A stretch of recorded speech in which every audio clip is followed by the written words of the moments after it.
Professor Balasubramanian garu.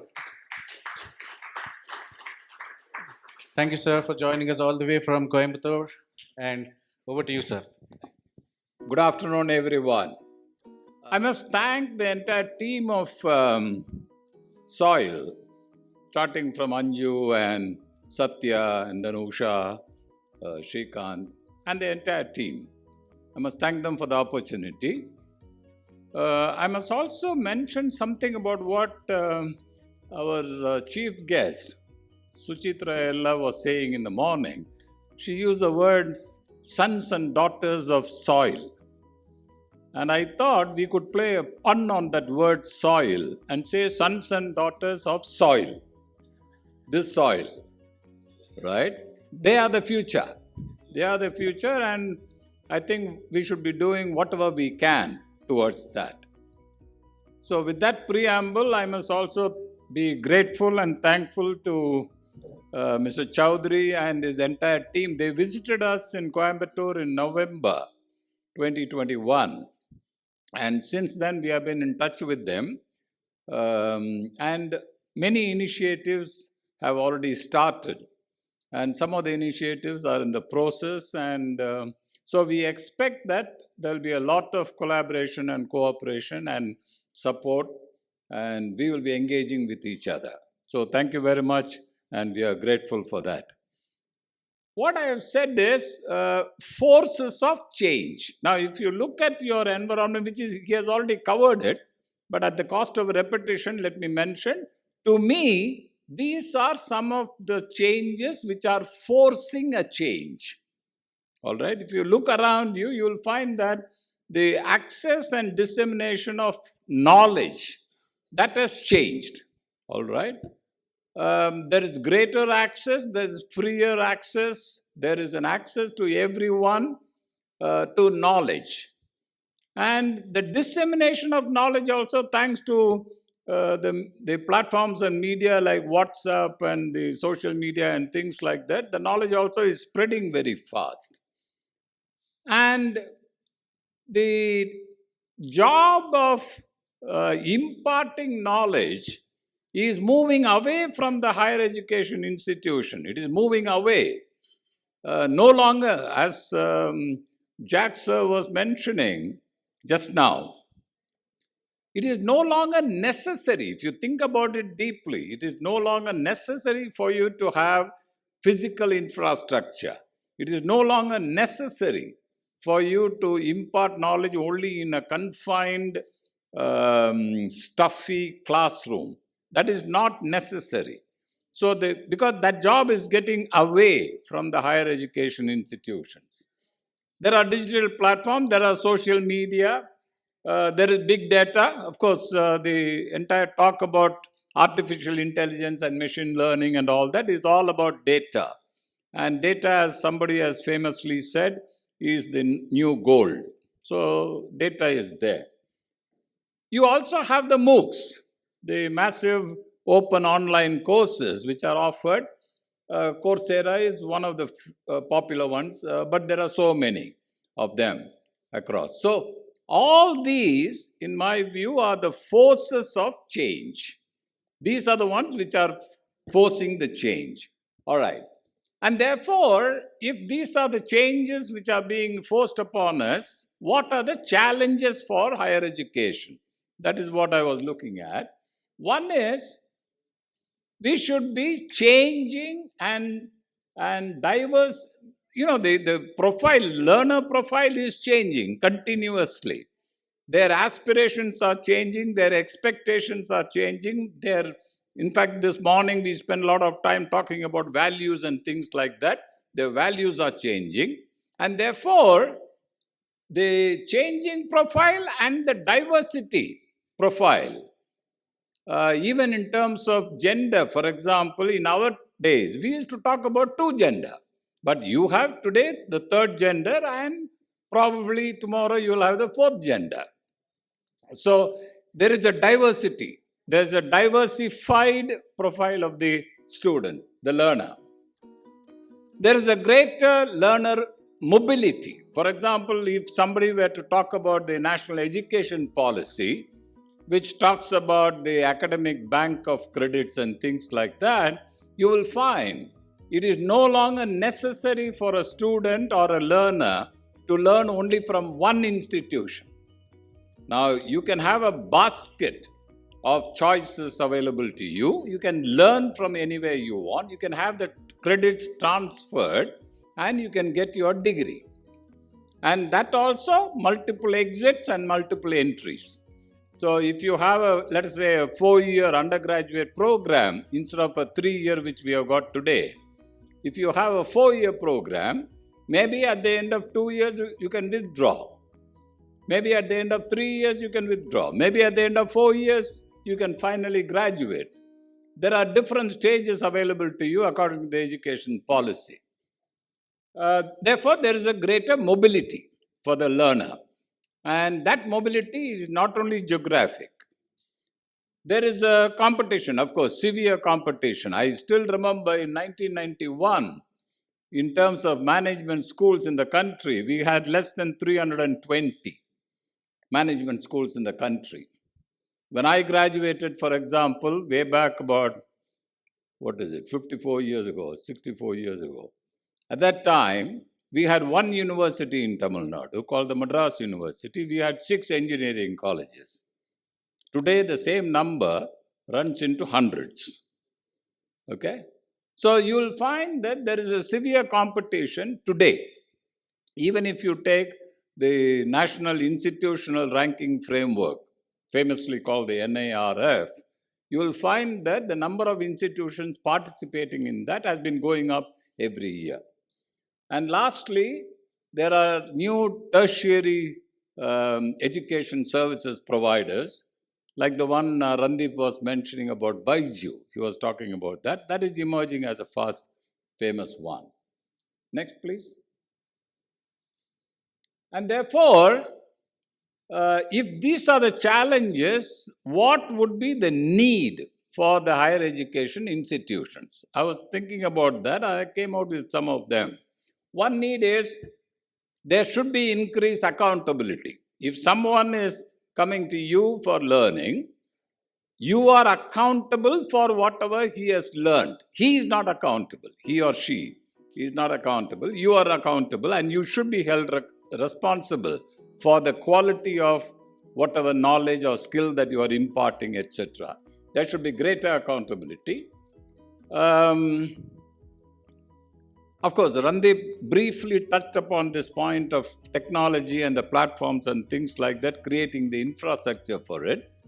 My view is, when we talk about all these education and things like that and the digital technology and things like that, we tend to have at the back of our mind certain, let's say, the metros and tier 1 cities and tier 2 cities, but a large population of those institutions which are in the tertiary areas like tier 3 and in rural areas, we seem to be forgetting. And there are significant challenges in those areas. The other one, of course, is internationalization of higher education. You will find that today global institutions of repute are coming to India, setting up campuses, setting up offices, setting up centers. And there are many institutions in India, including GRG. We are actively seeking international collaborative partnerships, and we are already forging them. And we participate in a number of education fairs and things like that. The entire higher education space is getting internationalized. So that is, it should. If it doesn't today, you will be out of the race very soon. At the same time, I also feel that there is a problem of plenty. The distant learning tools. Today, for example, every student, every learner has plenty of choices available to him online. There is a sophisticated learning management system available. There are so many learning management systems available today. The online social networking tools are available. I've written all of them. And Randeep was mentioning about the need for us to have or for us to provide for and engage in virtual and augmented reality and mixed reality as well. And then you have the OER and the MOOCs, which are the open educational resources which are available, and equal educational opportunities for all. Now, these, in my opinion, are all the reality today. And in the years to come, this is only going to explode into unimaginable numbers. That is what's going to happen. Next, please. Therefore, if you were to ask me what should the higher education institutes do, my answer would be, number one, this was said in the morning as well during the inaugural. We spoke a lot about the purpose, the values, the vision, and there is a need for higher education institutions to think larger, the larger picture, to think beyond the immediate gains, the immediate advantages, to think about a set of core values for the organization. All that will become important, and therefore there should be a complete alignment within the institution for, let's say, between the mission, vision, and the strategies, the objectives that you have. All of them should be aligned. The pedagogy should change. Even today, according to the reports, you will find that 90% of all teaching. In fact, the teachers will no longer be teachers, they should be facilitators. But the teaching comprises something like about 90% of lectures. It's one way, even today. Though there has been a change in recent past, you will find that even today it's about 90% one way, from the stage to there. But that is not the idea. So there will be challenges for changing the pedagogy. The structural implications will be there. In fact, Randeep, during discussions towards, when he was answering one of the questions, he spoke about the need to develop a research culture and the research facilities and the research infrastructure. That will become very, very necessary. The capabilities for research, that needs to be enhanced. And there is a need for higher education institutions to transform themselves and demonstrate that they are ready for adapting the change into digital age. So I thought I will put some of these points very crisply, and I am open to any questions that I may like to answer. Next slide, please. The role of the instructor is definitely changing. As I said, it is no longer teaching. It is facilitating. It is, in fact, more than facilitating. When you are in a class, I expect that you would be engaged with the learner. You are a co-learner. You are learning from each other. And that role should be there, particularly in digital age. Because, as I said earlier, your information and knowledge, plenty is available, and that need not be taught in the classroom. What needs to be taught is the interpretation of that, the analysis of that, and the application of that. That is what needs to be imbibed in the student. The ability to think, the ability to ask critical questions, the critical thinking skills. That is what needs to be done. And therefore, it is not, as I said here, information provider is not the purpose of faculty for the future. Next, please. And therefore, we will need to create a hybrid, and Mr. Chowdhury, I think Randeep was quite clear on that, and he said we cannot wish away the physical infrastructure. There should be a hybrid system where you have the physical in person as well as virtual. You will have online you will have offline, both will exist, and you need to create appropriate infrastructure for that. The learning experience, I'm very happy that Srikanth is already attempting that. The learning experiences will have to be more meaningful, deeper, and more immersive, more experiential, and that should be felt by every learner. If there are any questions, I'm willing to take it up. Bala, excellent presentation. Thank you for coming all the way from Coimbatore to visit Hyderabad in this hot summer season. So after listening your talk and also Randeep's talk, what I was thinking in my mind, the existing colleges like yours or schools or universities, probably the via media could be each engineering college or degree college under GRG, for example. You can choose one area of research, whatever area relevant in Coimbatore or in Tamil Nadu, for example, and the remaining activities, the pedagogy has to be changed. The same buildings can be there, same as you rightly mentioned, teachers can become facilitators, but pedagogy has to be problem oriented, and they should, instead of only monologue. Right now, you said 90%. I don't think that is going to suit. Even attention span is also not there for the students. So, if you can bring that change, then same buildings, the activities will be different. All problem they can pick up problems around Coimbatore, bring those problems to the students, divide them into teams, and the pedagogy has to be changed. In that case, buildings can be useful, and you are focusing on one area, one focus. For the entire GRG, probably you can pick up one as a R&D, get the R&D funding from Government of India, other sources and all that. You should be number one in that, this thing in the world scale. Suppose if you adopt that model, then that will be idealistic, which I am thinking. Maybe I completely agree. In fact, for some of you who may not know that already, for example, you take IIT Madras. IIT Madras has a research center and they have a research facility, and they are known for research in acoustics.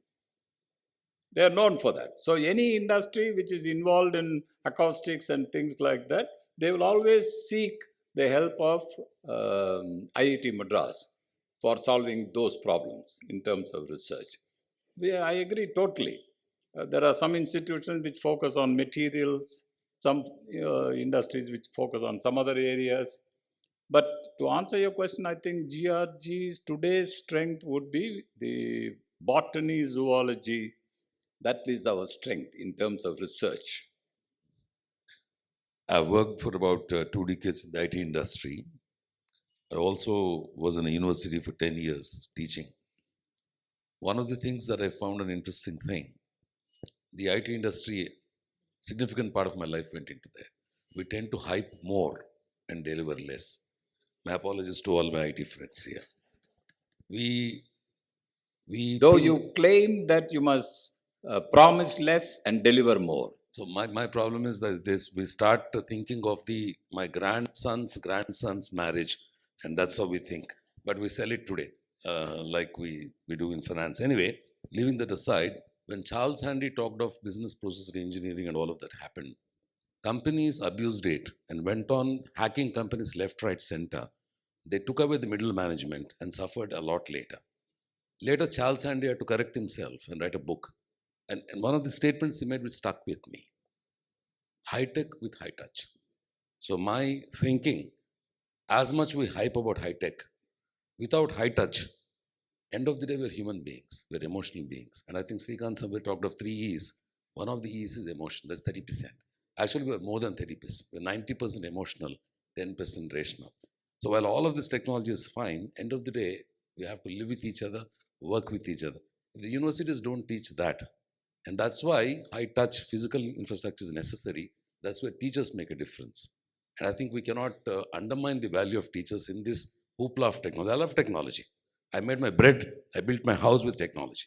That doesn't mean that's everything. That's all I wanted to share. Absolutely. If your view is there, I'd like to listen. I agree with you. And in fact, to supplement what he was saying, the experience over the past 2 years during COVID, when all the institutions were engaged in online and all that, that experience has not been very rewarding, it has not been very satisfying, it has not been very fulfilling, either for the students or for the faculty. It has not been. The reason is, in a typical higher education institution, the belief is what you learn in the classroom from the instructor or the lecturer or whoever you call it, faculty member, is only one part, and that is only probably about 40%. The remaining 60% comes from peer learning. You learn from one another when you are interacting with each other on campus, and you learn from others. So that component is completely missing, and therefore I would agree with him that high-tech and high-touch both are important. It has to be a model that you work out. You can't do away with one completely. Thank you. Thank you very much sir. for that. Thank you so much.